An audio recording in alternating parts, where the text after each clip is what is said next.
Ex-ministro Fernando Haddad criticou ontem nas redes sociais o salário mínimo sancionado pelo presidente Jair Bolsonaro. Qual foi o teor da crítica? Vini, traga pra gente. Um tom de deboche, viu, Edgar? Aliás, o Haddad tem assumido aí agora, o Haddad debochado pelas redes sociais, falou, já que eu não ganhei essa parada aí...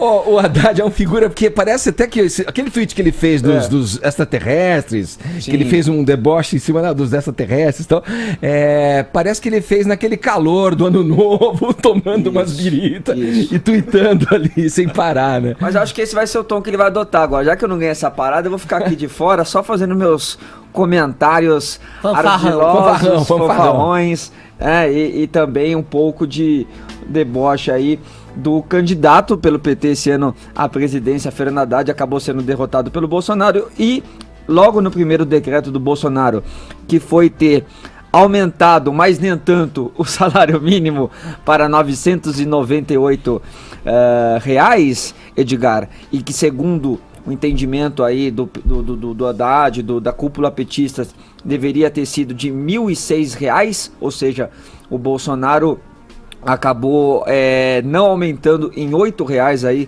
o que deveria ter sido. Eles fizeram essas críticas aí já ao primeiro decreto do presidente. E o Fernando Haddad comentou o seguinte: o povo começou a se libertar do socialismo. Salário mínimo previsto de R$ 1.006 foi fixado em R$ 998. Sem coitadismo. Selva! Olha lá. Comentário, então, do Fernando Haddad. E a Gleisi Hoffmann, presidente do PT, também já disse até que o partido aí já prepara também um decreto para garantir o salário mínimo de R$ 1.006. Daqui a pouco o Coppola vai entrar mais nessas questões aí da legalidade ou não desse salário mínimo aprovado pelo Bolsonaro. Mas ela diz o seguinte: o Congresso Nacional, que deu 16% de reajuste aos juízes e promotores, tem a obrigação de garantir o salário mínimo de R$ 1.006.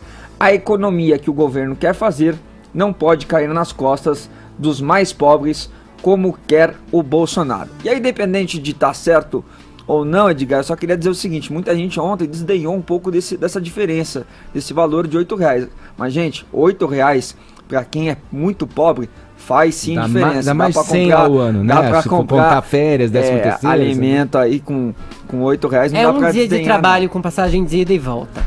Ô, Caio, vamos lá. Como é que você viu essa questão? A alegação do lado do presidente diz que o reajuste é feito com base na inflação e tem uma conta aí que se faz, né? E a inflação ficou abaixo do que, enfim... A questão do PIB, né? Explica pra gente aí. Na verdade, assim, dá até para traçar um paralelo. Se a gente viajar um pouquinho no túnel do tempo para maio de 2016, teve uma postagem do senador aposentado pelas urnas, o Lindbergh Farias, também petista. Ele comemorou a taxa de desemprego culpando o governo Temer. Ele tinha feito um post chamado Recorde de Desemprego, o golpe aumentou a crise. À época, o desemprego tinha batido 11,2%. Qual que é o problema? O problema é que os dados eram de abril de 2016, quando a Dilma ainda era presidente. Obviamente, esse post foi deletado. Aqui a gente tem uma situação muito similar, né? O Haddad, que como economista se mostra um excelente réu por corrupção e lavagem de dinheiro. Tem duas hipóteses, ou má fé ou ignorância. Então ele merece a nossa crítica em ambas, né? Não tem problema nenhum ser debochado, você só não pode ser mentiroso. O que acontece? É a primeira vez, na verdade, em 3 anos, que existe um aumento real do salário mínimo, ou seja, acima da inflação, em que o poder de compra do trabalhador aumentou. Então a gente está falando de R$ 954 para R$ 998, certo? O que acontece? O cálculo é baseado em expectativa de inflação e essa expectativa caiu. A projeção era de uma inflação de 4,2% e passou para 3,5%. Né? Então, daí que houve essa redução de R$ 8, que percentualmente significa 0,7%, menos de 1%. Naturalmente, fazendo aqui essa ressalva, sem desmerecer R$ 8 no caixa. Vamos lá, como que funciona esse reajuste? Por força de lei, o salário mínimo ele é corrigido pela inflação, pelo índice do INPC. E esse índice considera os dados aí de consumo das famílias de 1 a 5 salários mínimos. Ainda tem esse detalhe. Ele também incorpora aí no cálculo o PIB dos 2 anos anteriores. Agora, qual que é a ironia e onde que está a má-fé ou a ignorância do Fernando Haddad? esse cálculo se transforma em lei durante a gestão da Dilma Rousseff, que promulga inclusive uma medida provisória estendendo isso até 2019. Ou seja, na verdade, isso é uma política petista. A política que ele está criticando, que orientou a formação desse novo salário mínimo, é petista. Aí ele fala o seguinte: o povo começou, ironiza, né? O povo começou a se libertar do socialismo.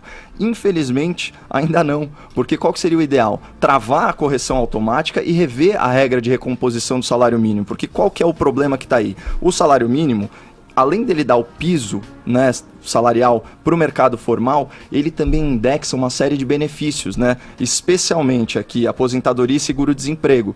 Como me ensinou ontem a nossa colega aqui da Jovem Pan, a Denise Campos de Toledo, né, que é especialista em economia, a cada R$1 que o governo acrescenta no salário mínimo, o erário público tem um ônus aí de 304 milhões de reais. Então, fazendo uma conta rápida, esses R$44 de acréscimo vão representar no orçamento da União um ônus de 13 bilhões, de mais de 13 bilhões de reais. Então isso daí é uma coisa muito, muito séria. Qual que foi o discurso, já que a gente falou do Paulo Guedes, na posse, né? O que ele disse sobre a nova Previdência?